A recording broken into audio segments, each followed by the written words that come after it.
Good evening. Welcome to the Mob Museum. We have a very interesting speaker tonight. John Alite is going to tell us about how he became involved with organized crime as a teenager in New York City, about some of his activities when he was in that life, about what happened after that, and about how he is striving to turn around his life today. As many of you know, we have a robust programming schedule here at the museum. We bring in historians, journalists, experts to discuss organized crime and law enforcement matters. But only occasionally are we able to have a speaker who can offer a firsthand, street-level, no-holds-barred perspective on the mob. Mr. Alite is one of those speakers. But I want to preface tonight's talk by saying that it's important to understand that Mr. Alite's recollection of events is not shared by some of his former associates. If you follow these matters closely, you may know there has been a very public feud between Mr. John Alite and John Gotti Jr. over what exactly happened and didn't happen when they worked together back in the 80s and 90s. The Mob Museum is not taking sides in this feud. We are simply a forum for the discussion of organized crime and law enforcement matters. It is not for us to say who is right or wrong or to fact-check every claim. We encourage our guests, you, to consider that there are multiple sides to every story. And please note, too, that we have invited Mr. Alite's critics to come to the museum and tell their story, tell their side. We hope that might happen in the near future. Tonight, I want to note that we are handling the question and answer portion of the evening a little differently. If you have a question, please write it down on one of the index cards that the staff was handing out.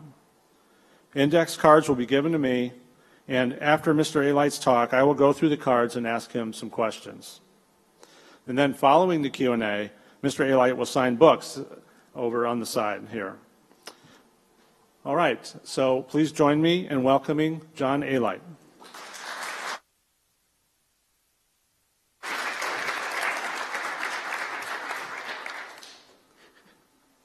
Hello, everybody. I'm John Alite, also known as John Alite, and also known as John Alite.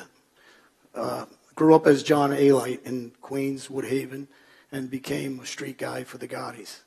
I moved around from city to city, from Cherry Hill, New Jersey, to Florida, Tampa, Florida, and I brought crews of guys with me, and I did what most guys in the mob do. We hurt people, intimidate people, sell drugs, and maneuver anywhere we can to make our money and further the careers of guys like me and the Gambino crime family. I know a lot of people here are here to discuss and hear what I have to say about the Gottis themselves, and I'll start where I started as a young kid. I grew up in Woodhaven, and my dad grew up on the Lower East Side in Manhattan, and he grew up in a hub of mobsters, one of them Vito Genovese. So my father looked up to mobsters, and when I was raised to be a tough kid.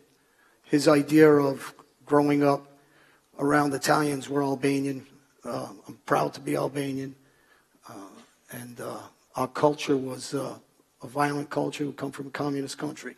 So my dad didn't believe in schooling. My dad believed in survival, and how to survive was through sports and through being a tough guy. So out of the way I was raised, I learned not to be afraid, or I learned not to fear things, and I learned to block out pain.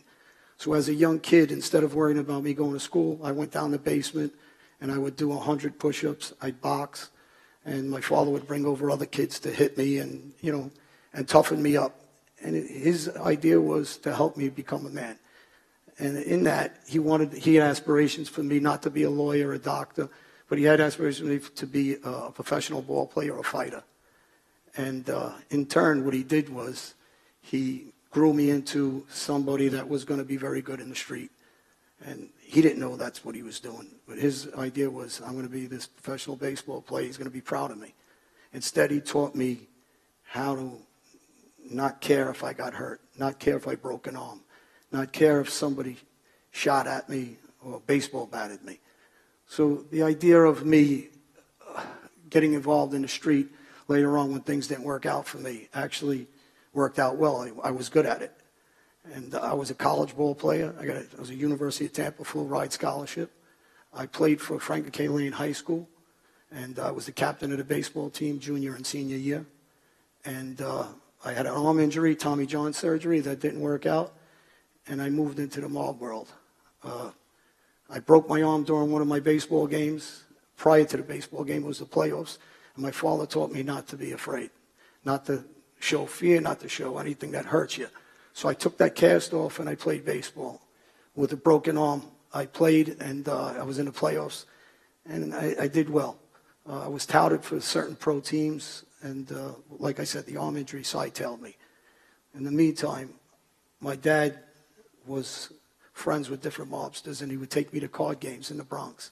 My uncle was partners with Lucky Luciano's cousin, Charlie Luciano, who was a made guy with the Gambino family. So my exposure was at about 6 years old, and I would come and see these guys, and I said, hey, these guys are tough guys. They're tipping money. They're giving me money as a kid, ice cream. And, I ran to it. It attracted me. I loved to see these guys driving nice cars, and I look forward to go there at night. And at about 17 years old, my baseball coach was Andy Ruggiano. And his father was Fat Andy Ruggiano, who was known to be a skipper in my neighborhood in Ozone Park. And we all knew he was a gangster, and we knew who he was. And he was in a position to take over our neighborhood as the boss of the Gambino family when two brothers, Danny and Charlie Fatico, was known as Wagner Brothers, were retiring. Bad luck for Fat Andy Ruggiano was he got pinched. He had to go do about 20 years. I believe it was 18 years. So he got sidetracked to jail, and a new and up-and-coming guy, John Gotti Sr., he took his spot. John Gotti Sr. came on to and we got known in the world of the mob in the street when Carlo Gambino's nephew was kidnapped, Emmanuel. He was one of the guys that was told to go after McBratney. He went after McBratney with Ralphie Gallione and Angelo Ruggiero. They grabbed him. They were supposed to kidnap him because he kidnapped Emmanuel and killed him. They were supposed to kidnap and torture him and bring him and make him suffer before they killed him. Things went bad. McBratney knew to move, and he wouldn't go willingly. Gallione shot him 3 times, killed him. John Sr. Gotti went to jail, and when he comes out in about 78, I believe, he becomes a made member of the mob. His brother Jeannie's already a made member of the mob. Jeannie Gotti, like the rest of us, was a drug dealer, convicted of heroin, and he went to prison, became my cellmate in 1997. Jeannie Gotti and me celled together. So what John Gotti was around, and the perception for the public was that he's this legendary guy, the Teflon Don, the boss of all bosses, and that's the perception of the public. The perception of the mob world, and me myself, is John Gotti, when we hear his name, we cringe. He took down the mob. His notoriety, his ego, his boistering, ruined the mob as we know it. It's back in the Sicilian ways, underground, where people don't hear about it. You may think that it's gone, but it's not. It's just back where it should be, underground and quiet. If you're an advocate of the mob, you understand that's what it's supposed to be. It shouldn't be a public thing like John Gotti wanted. He had the ego to talk publicly, to make guys meet in public, to let the world know who they were. He was the best friend of the government by his actions. The worst nightmare for any mobster of 5 families in New York.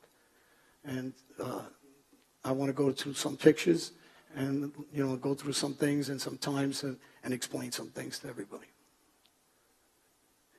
That's me at 19 years old. I was John Gotti Jr. gave me an order to hurt somebody. And prior to that, I was just stabbed up in a fight I had with 5 guys that were persistent on bothering a girl in a restaurant. I walked in. They stabbed me up, baseball batted me, broke my jaw, my arm. And I was in the hospital about 6 months. And I came out, and I looked like this. No matter how I looked, I was in and out of the hospital. They ordered me to baseball bat a guy named Gene Foster for John Gotti Jr. In that stage, there is no excuses. I still had to go baseball bat that guy, which I did. I baseball bat him, caught him on Rockaway Beach, and I piped him on the beach in front of the whole beach. I went alone, had a 16-year-old kid with me, and he stood on the side while I did what I needed to do for the Gotti family. That was my first piece of work for them until this day. This is the day at the beach.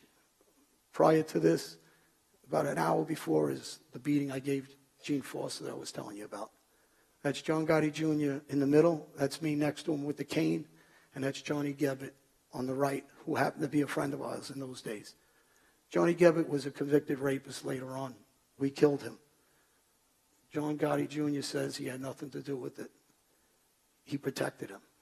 That's what the mob is really about, money. Johnny Gebbett and 5 guys raped, beat, and tortured a girl. I didn't agree with him. I thought that man should go.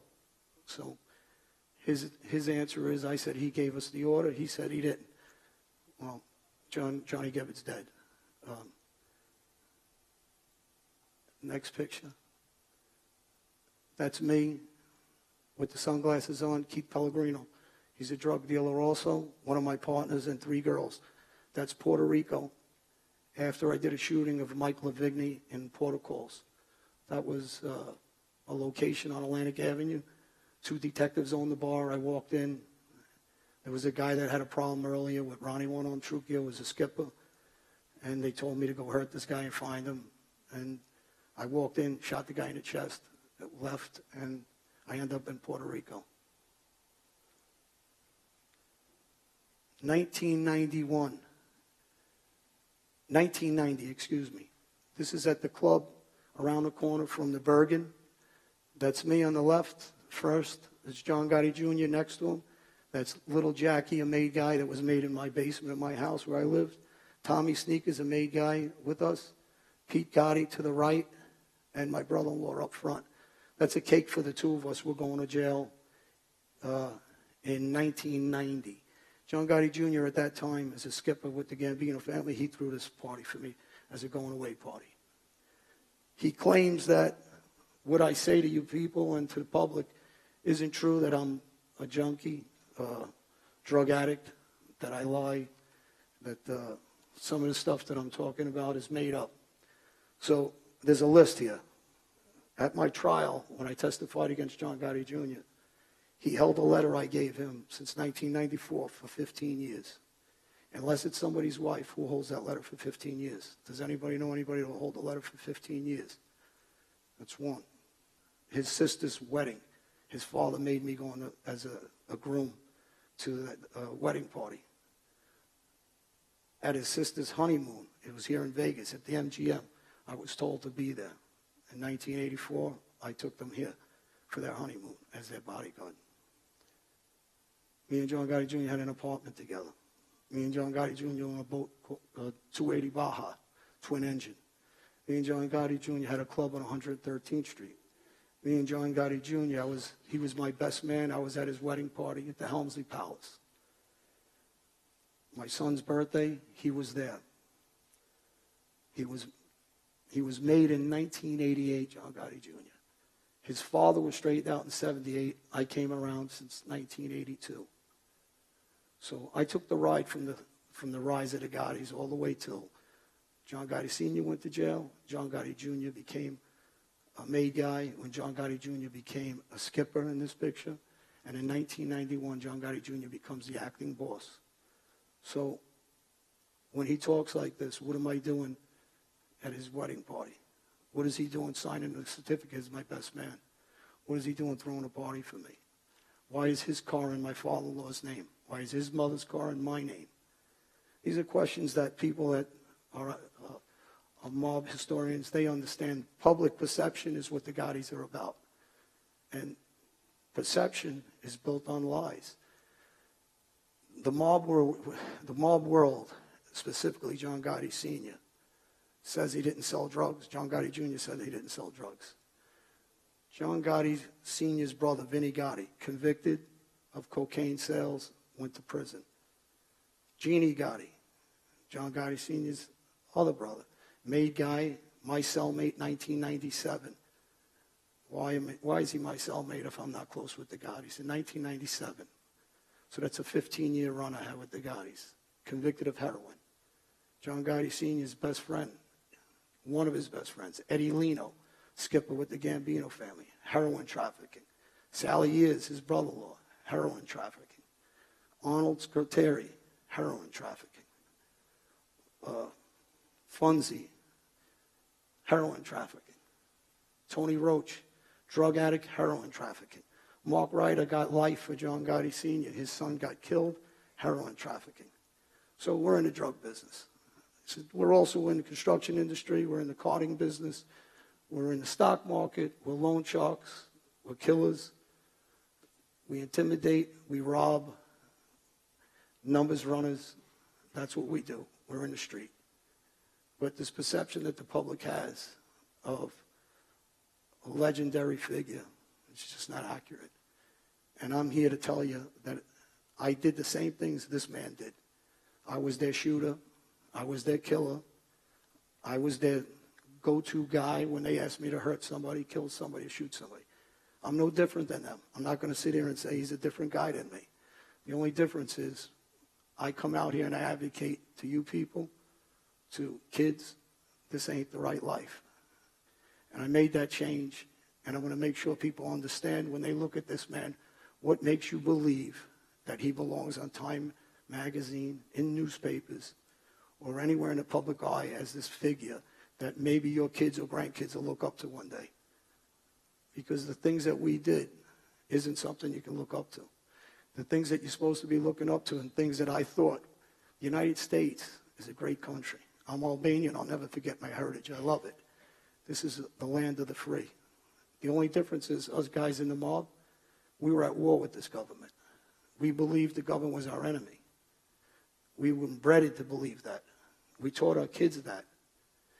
But that's not the truth. The truth is, this is a great country. You have opportunities. Use them in the right way. You have a gentleman here who's a security cop. That's what we're supposed to be doing, who we're supposed to be looking up to. This is what we're supposed to be teaching our kids. This is what's supposed to be going on in the future of our lives. And the street is a dead issue. And hopefully if I can reach some people, I can reach some other people, and I can reach some kids, and they don't end up like me in and out of prisons their whole life. And people looking up to what they believe is a romance. It's not. The Teflon Don wasn't a Teflon Don. Every one of his cases, either we bribed somebody, threatened somebody, and maneuvered somebody so that he can get out of jail. There's no special tactics. Bruce Cutler was no genius. Everything we did was a move prior. We had everybody in our pocket, or we made sure they were in our pocket. So that's what we were about. So when people believe that he was a Teflon Don, and it's not even close to being accurate. The man was somewhat, he was charismatic. He was a street guy. He understood the life. He understood how to maneuver people. But he wasn't a loyal guy. And he wasn't a good guy to his men, his soldiers. He wasn't a businessman. He wasn't an earner. And these are the things that the public don't understand. And I hope after today, I don't bore you guys too much. I know the England game's on today, Patriots and the Steelers. So I give you some facts. And hopefully you fact check what I say.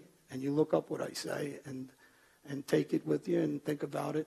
And see where you believe and what you don't believe about some of the stuff that you heard and rumors. That's John Gotti there with Paulie, who's a maid guy with the family, and Bobby Borriello.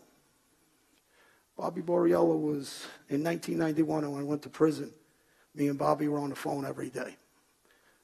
Bobby was the best man at John Gotti Jr.'s wedding at the Helmsley Palace. Maybe 250 guests were there. I was one.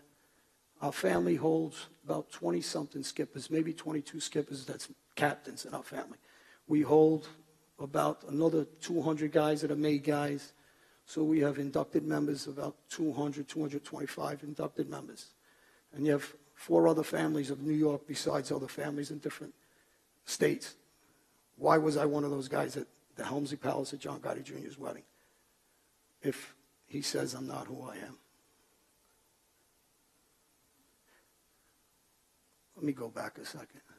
When Bobby Borriello was killed in 1991 in front of his wife, his 2 kids. He was shot 10 times. He was set up by 2 cops, detectives that were dirty. And his family just, I believe, received about $1.5 million for that murder from the city. They settled. And you know what was done by our mob, our family, John Gotti Jr., John Gotti Sr., to retaliate for Bobby Borriello getting killed in front of his family? Nothing. There is no loyalty. Next batter up. That's what this is about. He's gone. He's dead. He's forgotten. That's good-looking Jackie doing a walk-talk in Manhattan outside the Ravenite with John Gotti Sr. Jackie's dead. That's Frankie DeChico.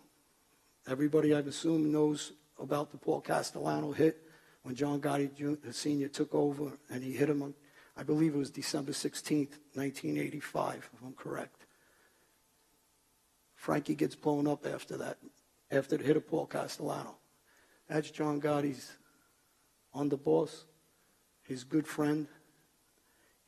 When you get your finger pricked and you talk about loyalty, what goes on in that room is he comes before John Gotti Sr.'s family. That's our rules of induction. He comes before everybody. When Frankie DeChico got blown up and he left his family and kids, you know what John Gotti Sr. did? Nothing. Next batter up. He's dead. Joe Piney, he's in the back behind John Gotti Sr. He was a powerful guy. He was involved in the coup to take over Paul Castellano. He was a short-time concierge of the family until he was shipped out to Florida and retiring. And he was part of the French Connection. Heroin. If anybody doesn't know the movie, famous movie with Gene Hackman, we are back in the drug business. That's John Gotti Jr. Spoiled, a liar, fabricator, hand-spoon, and believes himself to be a tough guy that teaches kids that this life is a great life, and he advocates for it. But while I was in prison in Brazil, the same guy that says I testified against him and ratted on him, that's a lie. If you guys read my book, there's a document in there 3 years prior to me coming home to testify against him. He was already in trying to cooperate for 3 years prior. Anybody in the mob world, in any family, in any street gang, knows our rules. When he called the FBI to make an appointment to go in and sit down and discuss a deal on the sneak, he's a rat. He's a cooperator, and his words, lower than a pedophile. Those are his words. Now, my words are, did I cooperate? Yes, I did, but just not against him. I came in, I know who I am, I'm glad what I do. I come out here and I talk to you people, and I hope there's some kids out here that are listening in this crowd, and I hope there's parents here that can talk to their children about what they're seeing and what they understand. He got on the courthouse steps prior to me even coming in and getting arrested, prior to me being in jail on a separate case. Jerry Capisci accused him of being a cooperator in Gangland newspaper. If any of you people are familiar with Jerry Capisci, he's the dean of organized crime. He understands everything in and out. John Gotti Jr., after the case, got on the courthouse steps and said that they're going to get me killed. It's a lie. I never try to cooperate. He went on 60 Minutes. Steve Croft never asked him that question. You know why he didn't ask him that question? John Gotti Jr. already made a deal with him that we're not allowed to ask him about his cooperation agreement. So he went on 60 Minutes a second time, calling guys rats and pedophiles and calling them different names again. He got on in front of, I don't know how many millions of people in 60 Minutes, but you guys know it's got to be 5, 10, 15 million people watching that show, and completely lied again. I come back from, I'm in a Brazilian penitentiary. I don't want to cooperate. I go on a run. I'm living in Cuba. I'm living in Africa. I'm living in Brazil. I'm living on a Venezuelan army base. I spend millions of dollars. I leave my children. I'm Albanian. I believe in the loyalty of this life. I will not turn. I'll lose my money. I'll lose my kids. I'll lose everything. I'll lose my freedom, but I'm not going to give anybody up. While I'm in those Brazil penitentiaries, I get the paperwork that John Gotti Jr. is a rat. He's a cooperator. That's what John Gotti Jr. is. That's Jeannie Gotti. Jeannie Gotti got convicted of 50 years. Like I said, he was in McKean with me, 1997. I become his cellmate. That's Frankie the Beard. He's dead. He was a heroin mover, coke mover, and that's Jeannie's best friend. Jeannie Gotti actually got straightened out before John Gotti Sr. Jeannie Gotti actually, before he was in jail, was offered a 12-year plea. John Gotti Sr. would not allow Jeannie Gotti to take that plea. His loyalty was not to his own brother. His loyalty was to his own pocket. The image of he's not a drug dealer. He allowed his brother to go get 50 years instead of doing 12 years old law, which maybe he would have did 9 on a max. That's, again, the mafia. That's John Gotti Sr., Bruce Cutler, and that's Tony Lee. Tony Lee was Fat Andy Ruggiano's original partner before Andy went away. Quiet guy, gentleman. He didn't want no part of John Gotti Sr. But John Gotti Sr. pushed himself on him, made him come around, caught him that case. It's a state case at that time where Willie Boy Johnson was accused of being a cooperator, and he got the name Teflon Don. Teflon Don doesn't exist. I told you we cooperated, all of us pushed, and we had guys, and we had law enforcement, we had private investigators getting to these jurors. And that case, John Gotti Sr. beat that case. Tony Lee's dead. Next batter, same thing, he's gone. That's Sammy Gravano. He's walking, it's a walk-talk with John Gotti Sr., with Bobby Borriello before he passed away. I can't tell who the other two guys are. Bobby Borriello before he passed away. John Gotti Sr. wants to be known, and his family wants him to be known as the boss of all bosses, legendary status. Listen to the tapes. John Gotti Sr. blames everything on Sammy Gravano. Every murder, well, he's talking to Frankie Locasio, who was our concierge at the time.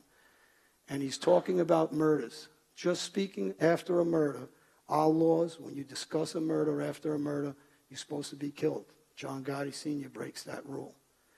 He blames Sammy Gravano because he wants to take those crimes off his back. In our world, that's called a dry snitch. Sammy Gravano heard those tapes, and Sammy Gravano understood what I understood. If you mind 1 second, excuse me.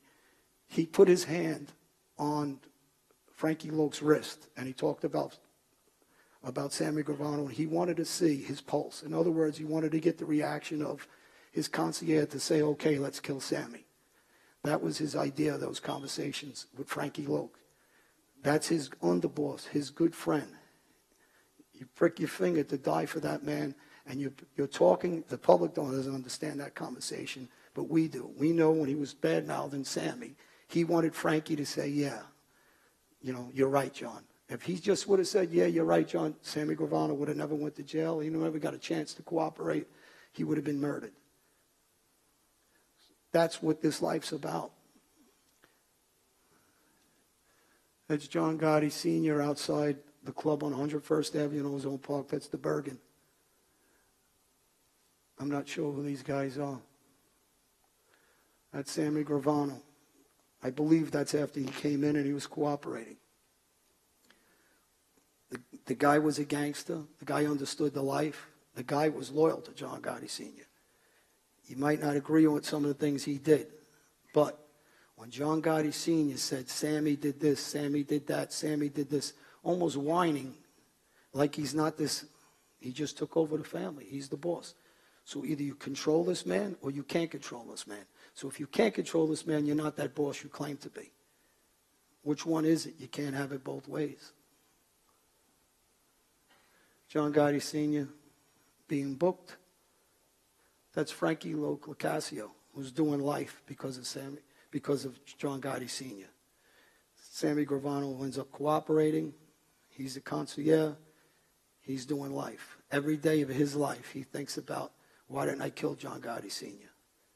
John Gotti Sr. just talked too much, got caught on tapes too much, and those same reasons he dispensed his friend Angelo Ruggiero for being caught on tapes. John Gotti got caught on more tapes than Angelo Ruggiero. And he dispensed his friend like he was garbage. He let him die of liver cancer in his house and refused to see him because he got caught on tapes. And he claims he was mad because of what? Because Angelo Ruggiero was talking about the drug business, the heroin business, and making references as John Gotti Sr. is his partner. Frankie Loke probably said 10 words a week. He never talked. If anybody listens to the tapes, you'll see that Frankie doesn't say anything when John Gotti Sr. is talking. All he says is, let's bring in Sammy, John. Let's talk to Sammy, John. He's just in the other room, John. But John didn't want to hear it. He wanted to kill Sammy, or he wanted to let Sammy take the weight for everything. So Sammy flipped, and he took down half of the Gambino family, half of other families, and that's back on John Gotti Sr.'s shoulders. That's myself and my children's mother. I say my wife, good woman to my kids. When I went to prison, and me and John Gotti Jr. were having our differences, he started sending threatening messages to my wife, threatening my kids, threatening my wife. That's what street gangs do. We don't do that. We don't go near each other's family. If you have a problem with me, try to kill me. I'm in prisons. If you're that guy at that time, you're the acting boss, come kill me. You have guys in prison. What are you worried about? What's with all the talking? What's with threatening families? What's threatening women? We don't do those things. It's John Gotti Jr., my son's first birthday, so that's 1991. He's the acting boss. The same guy that says I'm a junkie, he doesn't know me, I never been around, just drove out 2 hours to South Jersey, Cherry Hill, to my estate to celebrate my son's birthday. That's the same guy that lied on 60 Minutes, the same guy that's still telling the same old story. He didn't cooperate, but then he did cooperate. But then on the next tape, he had a weak moment. The next tape, it was a ploy against the government. I just tried to trick him. It's one story after another. You guys ever watch Lethal Weapon with Joe Pesci? No. And then he comes up with another story. That's John Gotti Jr. So we get this accurate. I'm in prison. I'm in McKean. I'm living with John Gotti's uncle, Jeannie Gotti, 1997. The little guy in his hand's my son, Matthew. He was born in 96. My son, Johnny, on the right. My middle son, Jimmy. My daughter, Chelsea. Their mom went to testify for John Gotti Jr. That's Claudia. Their mom's name's Carol. I was married to her for 3 years in the early, mid-80s. 89, excuse me. I was married to her. John Gotti Jr. was the best man at that wedding. Convinced her to testify against me at the last trial. Convinced her to lie and say I owe the child support. And she followed suit and did that. She didn't let me see my daughter for about 12 years. I seen her last time she was 8. I came home, she was 20. That's the stuff that people don't see. The pain of the prisons, you can deal with. When you lose your children and your family, and you screw with their minds because they don't know what to think. They're raised one way to hate the government. They learn to hate the police because they see them taking us away in handcuffs. This is what we got to save our kids from. I can accept the pain, but not the kids with the repercussions of our lives, what it caused these children. My other 2 sons, their mom was a great mom. She was tentative. She went to school with them. She joined churches with them, and they're well-rounded and they're doing good. But there's the difference of moms. John Gotti Jr. said I didn't have money. We're full of shit, excuse my language. We're broke. We're not drug dealers. I had a 15-acre estate, had 3 homes on it, had a lake on it, had a built-in pool on it, had 2 baseball cages, had an outdoor boxing ring. I had a pavilion with weights, all kinds of Olympic equipment, and the property's up for sale now for $7.6 million. So where are we getting all the money? I bought this property in 1987, when $1 million is like $5 million these days. What kind of business are we running? I know John Gotti Jr. wasn't running a business. So how did he pay for 4 trials? Where did the $10 million come from? After taxes, that means he made $20 million. How about living expenses? Where's this money coming from? But don't believe what I say. That's his answer. But I want to invite him on this, in this area, on any television show or wherever he wants to go, and we can discuss what his legendary and his dad's legendary status should be. That's myself when I came home from prison again, 2002, the end of 2002. I've been in and out of jail for 2 decades on violent charges for the most part. My son just broke his femur. I picked him up. I haven't seen him. Came home and I knew that I was leaving again. I was going to go on the run because I believed in this life. As much as I hated John Gotti Jr., disliked his family, I wasn't that young kid looking up to the life anymore like I was at 17. I understood them now. I understood when Frankie DeChico got killed and blown up, John Gotti Sr. did nothing. I understood when Eddie Leno got killed by the 2 cops on the side of the Bell Parkway, Skipper with our family, making millions of dollars for John Gotti Sr. John Gotti Sr. did nothing. I understood when Bobby Borriello got killed in front of his house. He did nothing. I understood when Mark Ryder took a life sentence instead of ratting on John Gotti Sr. and his son was decapitated, his whole body was cut up, and he was never found again at 21 years old, and John Gotti Sr. did nothing to help that man. I understood what this meant. When I left, and I still left my family, left my money, and I went on the run. But so you guys understand the extent of what I'm talking about. When John Gotti Sr. was beat up in Marion Prison in 1996 by Walter Johnson, his son, John Gotti Jr., is the acting boss. You know what his son did in retaliation for Walter Johnson beating up his father? Nothing. You know why? He was taught to do nothing. It's just the next batter up. Where do we make money next? Where's the loyalty everybody thinks that exists? There is none. Mikey Scars DiLeonardo was John Gotti Jr.'s personal concierge. He turned down the position John Gotti Sr. offered him. He knows this life. He understood. He comes from a bloodline of gangsters since the 1800s. John Gotti Jr. did nothing but screw that man. Went near his children. Let his children believe when Mikey Scars cooperated that he would be killed. Meanwhile, John Gotti Jr. is a cooperator. Again, he went near somebody's family, somebody's wife. He's sending letters to his wife. These are the things that the public need to know and the kids need to know about our great life in the street. It does not exist. The loyalty should be with your family, with your husband, with your wife, with helping kids that are in trouble, teaching other kids not to bully. Believe it or not, they try to bully me. I'm a guy that admitted to dozens of shootings. On trial, when I was testifying against John Gotti Jr., his lawyer said that I'm a liar, when I admitted that I shot about 37 people personally. Called me a liar. Said that you shot more. So my answer was, well, I didn't have a calculator. I didn't know we were keeping score. You guys were my boss. I went out and did what I was told to do. When I came home, that story changed, that I didn't shoot that many people. And he had a new story. The jurors thought that I was the most unbelievable witness there was. Another lie. If you pull a jury pool, you'll see who was convicted and who wasn't. But this stuff doesn't lie. These pictures don't lie. This list doesn't lie. The Helmsley Palace doesn't lie. Videotapes. There's a videotape on A&E with John Gotti Sr. where I'm coming out of his house. Why is it since 1982, when nobody in the Gotti family is anybody, and neither am I, did I rise with them all? So I seen firsthand. I'm not Sammy Gravano. Sammy Gravano wasn't John Gotti's personal friend. He was his underboss. Michael DiLeonardo was a gangster, not a drug dealer.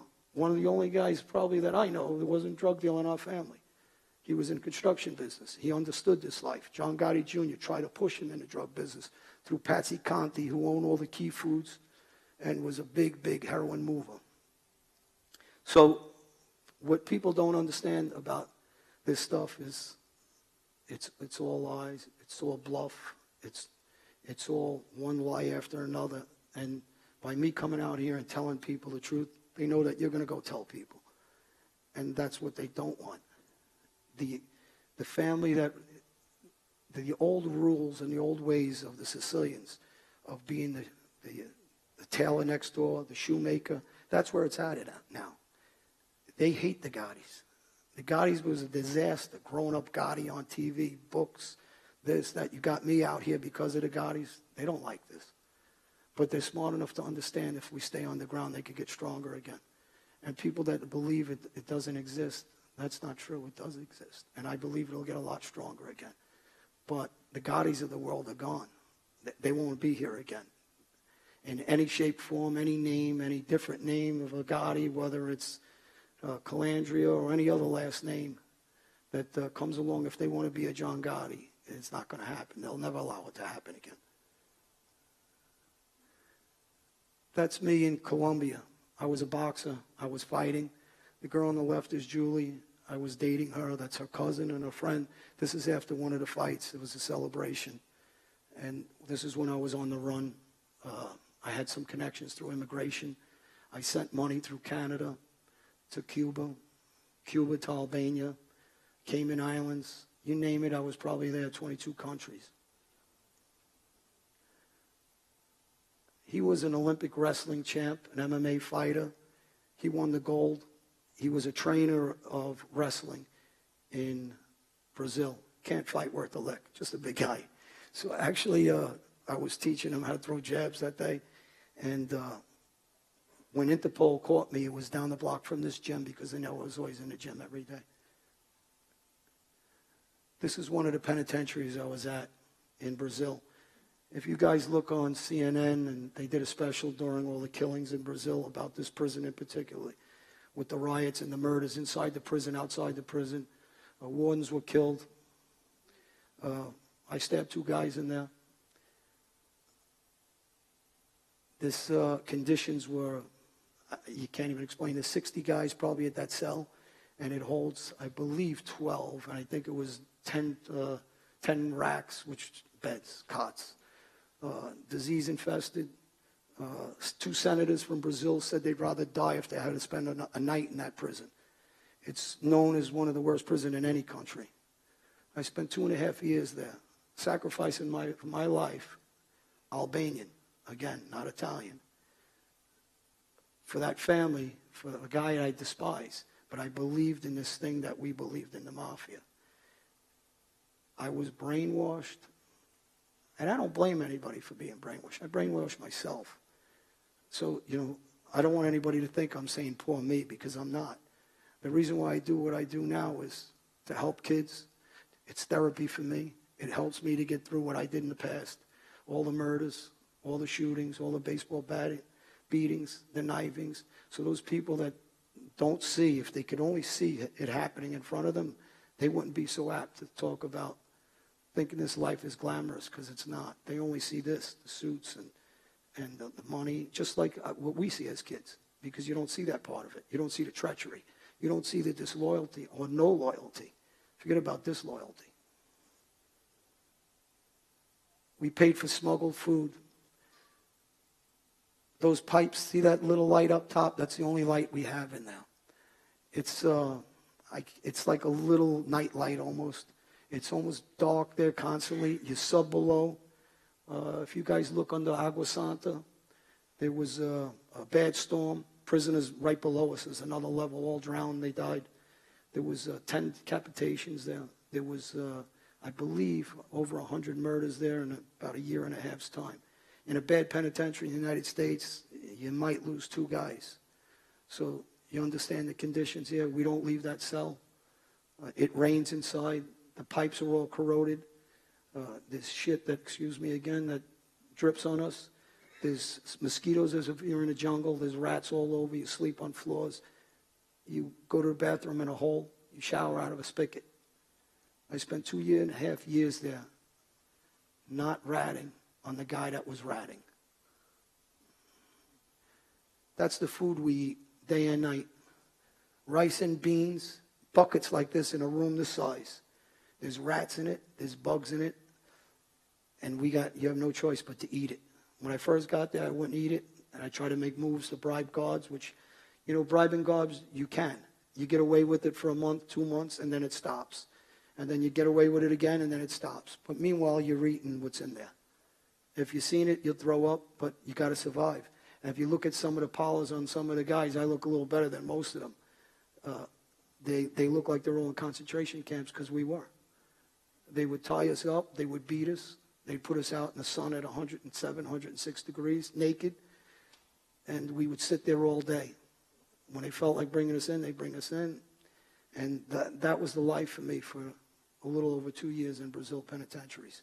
Again, being loyal to what? A guy that went in and was cooperating. That was at my estate. That's Timmy Jones. He's an attorney. He grew up with me since he's a kid. I want to walk out of this circle, and I know you guys can't see me if I do. That's a friend. He's been my friend since I'm 5 years old. He's an attorney. He was a ball player. We were all baseball players. The one on the left, that's Tim Jones. He's an attorney. His brother's in the background holding his son. That's his brother. He's a court stenographer. That's the guys I should have been trying to die for. Those guys stood by me my whole life, no matter what crimes I committed, who I killed, who I hurt, what drugs I sold. They were always my friend, always trying to talk me out of this life. Visited me in every prison I could go to. When my money was lost, when money was seized, when guys were robbing me, those guys were still writing me letters and visiting me. That's the loyalty. There's the difference. I want people to understand the difference of real friends and bullshit friends. The guy on the right was one of my co-defendants, Steve Catalano. He went to trial. When he lost trial, he came in and he would try to do a sneak deal and testify against me. Got caught lying. That deal died. He got 16 years. The guy in the back is Steve Locrotondo. He's a good friend of mine. Same thing. I know him since he's a kid. And just a nice guy. And those are the guys I should have been killing for if somebody ever tried to bother him. Not the guys I was doing things for. The guy in the front's my brother. Through all this, I don't talk to him. And that's another story. But that's part of this life, what brings that people don't see the pain that goes with it. This is after I got my teeth knocked out during one of the riots. Police came in. There was a guy from Washington, D.C., drug dealer, black guy. They shot him with a rubber bullet, and they shot him with a shotgun shell. They moved me into another prison. Later that day, that happened. They moved me to another penitentiary called Bangu 2. It was just as bad as that or worse, and they put me in solitary confinement in a cell with water about that high, knee, a little below knee, with, again, rats in there. And there's nothing you can do. You can be scared of them, not scared of them. If you step on certain rats, if they have poison, you die from it. It comes through your system. I didn't know that at first until one of the inmates told me. Then I was scared to stand up. So, again, we would use that water to try to work out. But if you look at some of these guys, and I got a pretty good memory, that's Nereo in the back with his arm around the first guy. The first guy's Max. They're from Italy, drug dealers. He comes from a mob family. That's Domenico.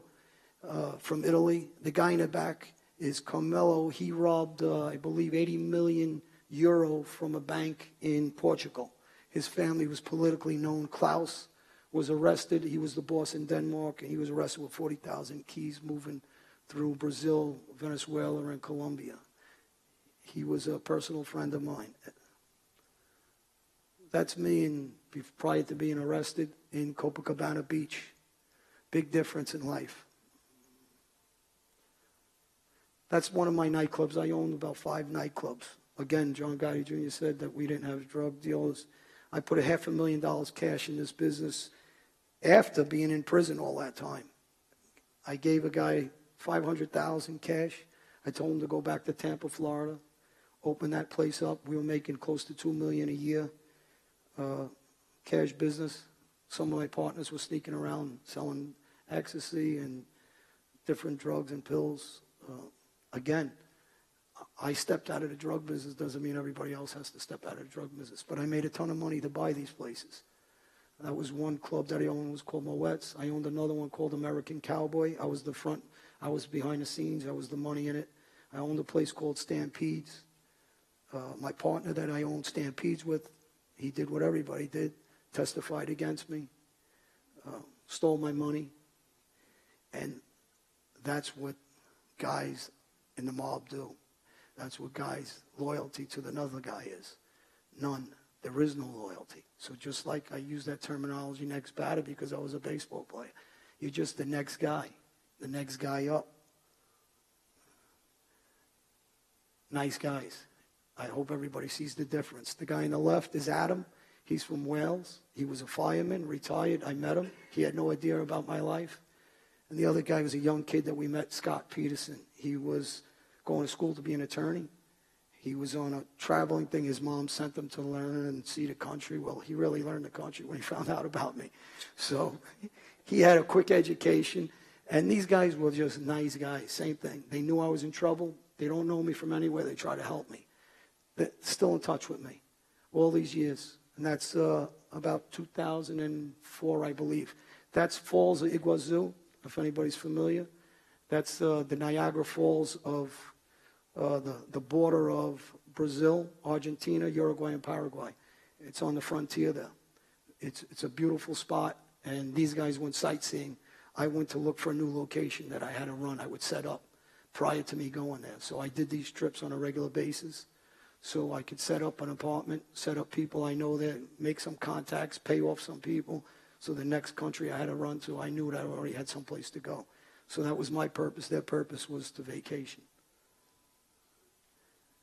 This is this is funny. This is near West Africa, Senegal, Dakar. Klaus, his partner at the time, I knew, and his sister, they sent me to a guy that knew was kind of equivalent to a councilman or senator to help me pay off a guy to buy 6 passports in West Africa. I already had 2. I had one from Albania and I had one from Venezuela. So I was still piling up passports so I could move around. And this, you got to remember, it's post 9/11, and you can still do it. So that'll tell you about security, so everybody knows. That's after I came home from prison again in 2002, I believe, with my child's mother, Claudia. Had our differences over the years, back and forth, but a great woman, great to my kids, stood by my kids, stood by me, and put up with a lot of crap that was going on, being threatened by, like I said, the Gotti family, my kids being threatened. And let me tell you guys something. We don't threaten kids. I don't threaten the Gotti kids, never will, never did, and I make sure my kids don't threaten them. My kids don't want no part of this life because I teach them that. They don't try to advocate for it. They don't try to intimidate anybody, and they certainly don't call up John Gotti Jr. or tweet him or any other thing talking about the mob. They're legitimate kids that went to school, go to work hard, and they're on the right track of where I want them to be, where I can be proud of them like any parent wants to be of their kids. That's my dad sitting there. He's, in that picture, he's probably in his 70s. He's 83 now. I hardly seen him in the last 20 years. I was very close with him. Unfortunately, he brought me into the street not knowing that he was almost training me like an Olympic fighter or something to go into sports. But he was training me to really not worry about being beat up, shot, stabbed, and baseball batted, which unfortunately I got my share of beatings also. And that's part of the life of not picking and choosing and just trying to be. I was a guy that didn't want to quit in baseball, in boxing, in the mob. And for people that don't understand the mob, and they say, well, you're Albanian, you're not around bosses, it's impossible. That's just people that are naive. That's like, I don't know what you do for a living, if you mind me asking. What you do for a living, do you mind? Loan officer by trade, help people with credit restoration. So if I discussed loan restoration with you, I wouldn't even know what I was talking about. So that's the same when people are talking to me about, well, he's Albanian, what does he know? And that's what the Gottis try to push that agenda. But I'll clarify that for everybody. Maya Lansky, Jewish, famous mob guy. Bugsy Siegel, Jewish, famous mob guy. Jimmy Burke, from more of a present time, famous mob guy, Irish. Joe Watts, close associate of John Gotti Sr. and more power than most bosses on the street, was German. So I'm Albanian. So when they try to sell that story to somebody, so everybody here understands, this is what gets you strong in a mob. You're violent, which I was. Was I an earner? Big earner. I had millions, I had clubs, I had drug businesses, I had 300 guys working for me. Was I real? If somebody told me to shoot anybody, John Gotti Sr. asked me to shoot anybody, he was shot. If they told me to kill somebody, they were dead. So I was a good, loyal guy. So I was good at what I did because just like in baseball and boxing, I made sure I was going to be good at what I do. The only difference is I was loyal to the wrong thing.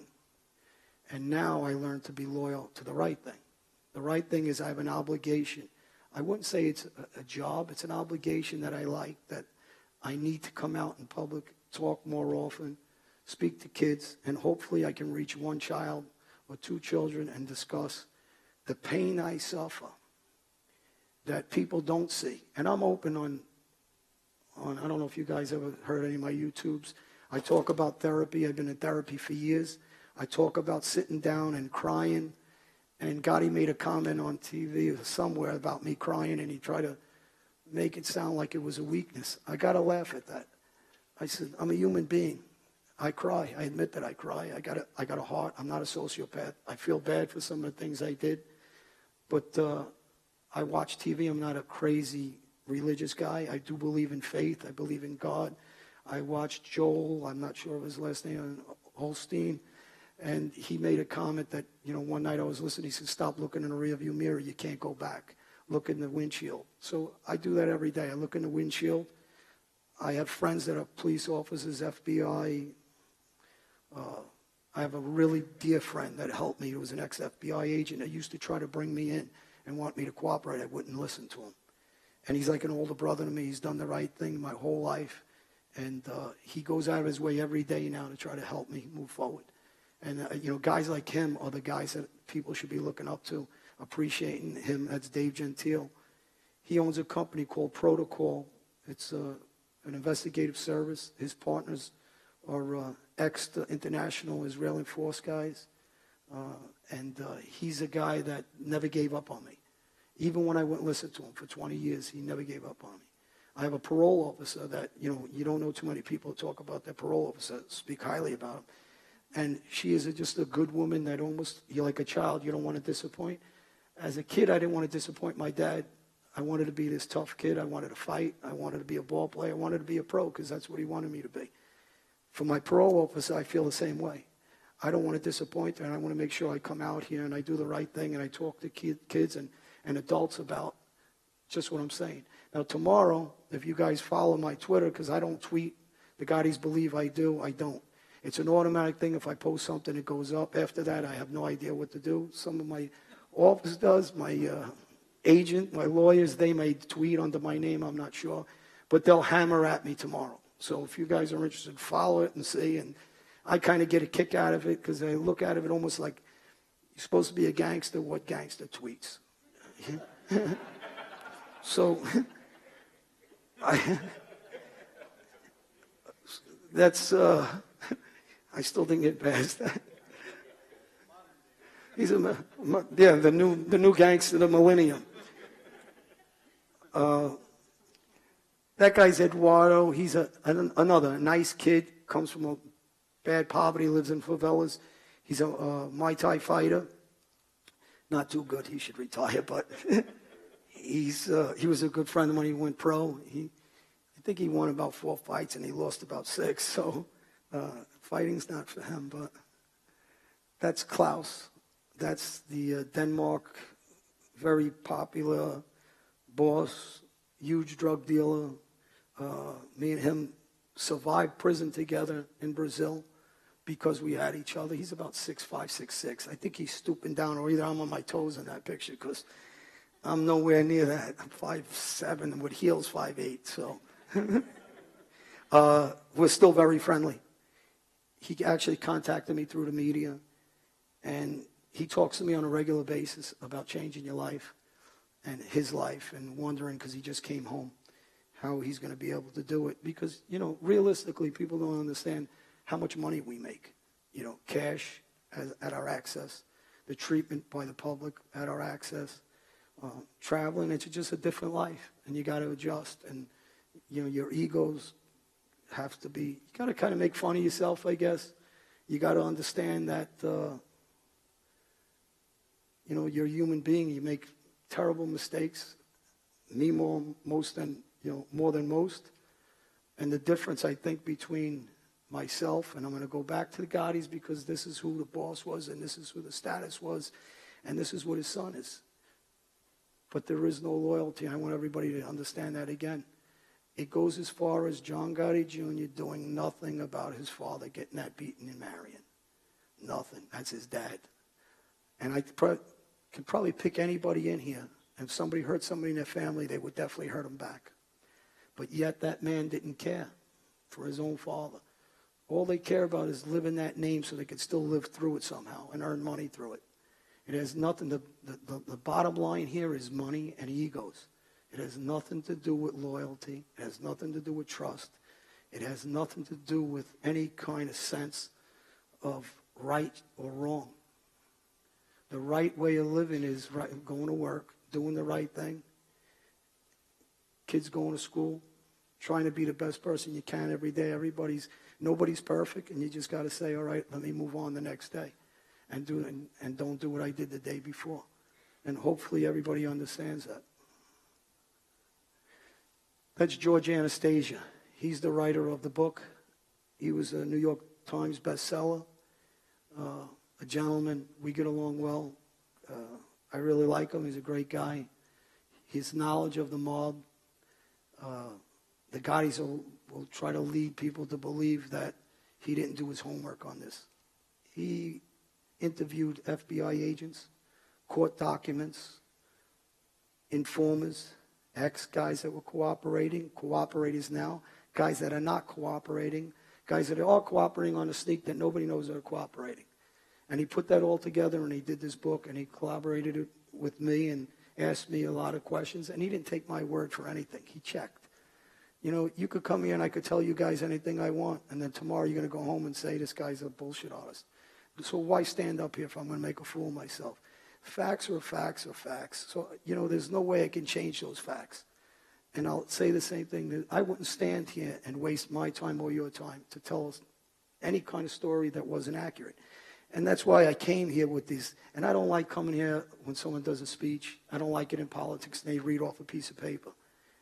This, to me, is just, that's why I won't read off it. I look at it just to remind myself of some of these things that you people can say to yourself, oh yeah, why is that?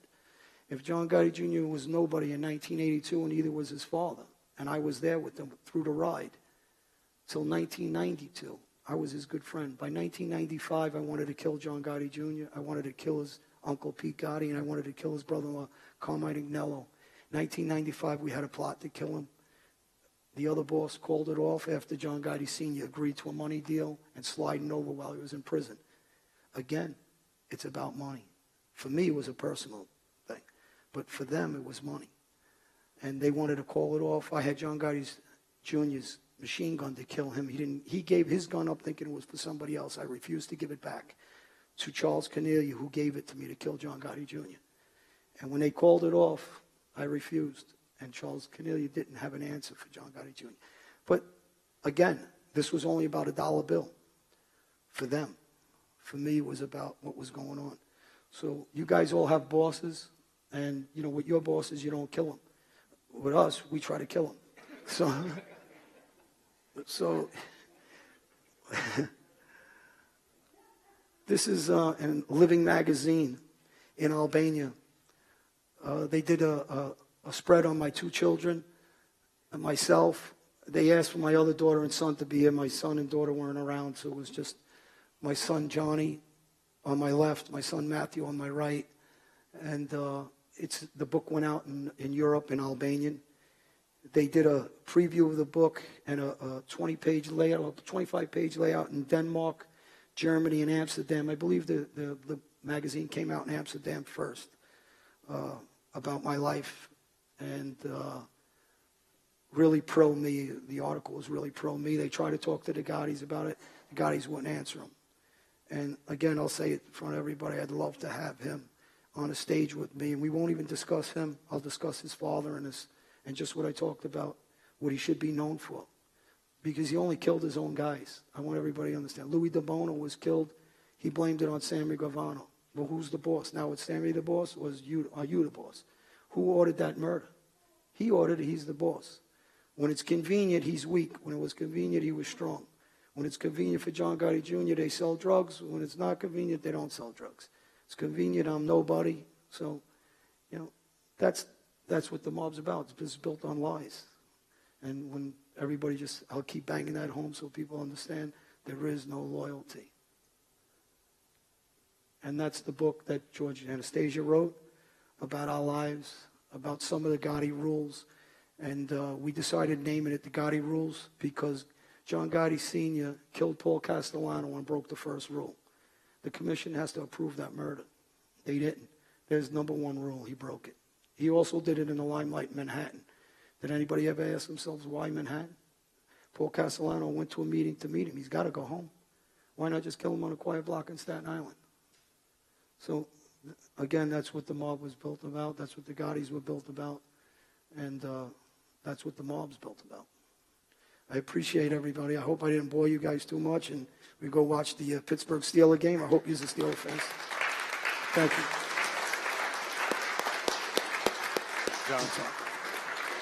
Nice to meet you. We have time for just a couple of questions, and so I wanted to just ask maybe just two or three because it was you covered a lot of ground tonight. You acknowledge that you were involved in a lot of violence during your time in the life.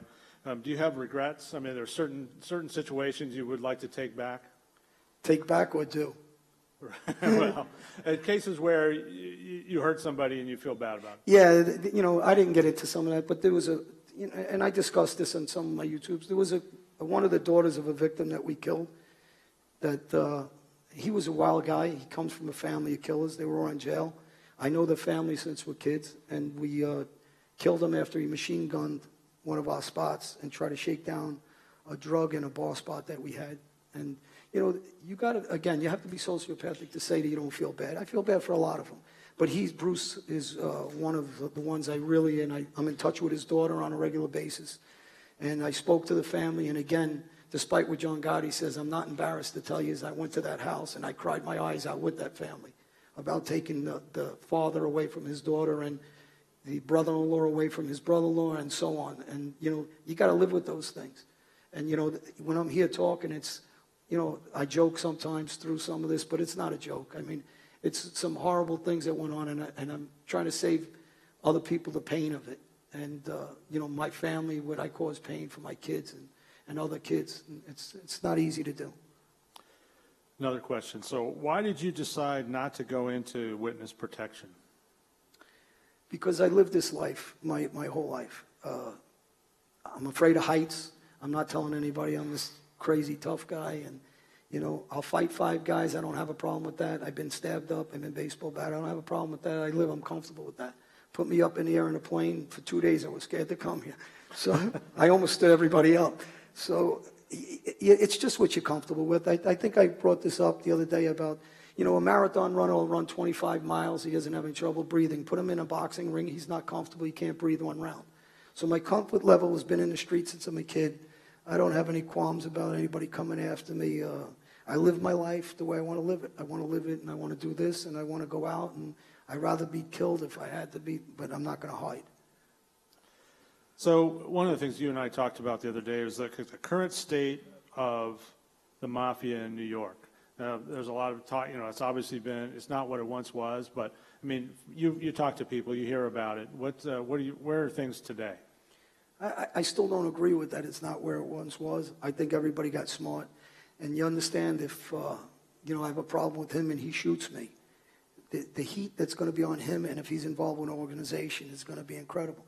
So I think they understand, and it went back underground to understand that these loudmouth guys that want the notoriety, that's not where the mob ever was. The mob was a quiet entity that came in and made money and made millions, but being low-key. So I think that it's just growing, getting stronger, and while everybody's concentrating on terrorism and different aspects of what's going on in the world, the mob is just as strong as they were and going to get stronger. Just 1 or 2 more. So this is another audience question. Was it hard to start a family while you were part of the mob?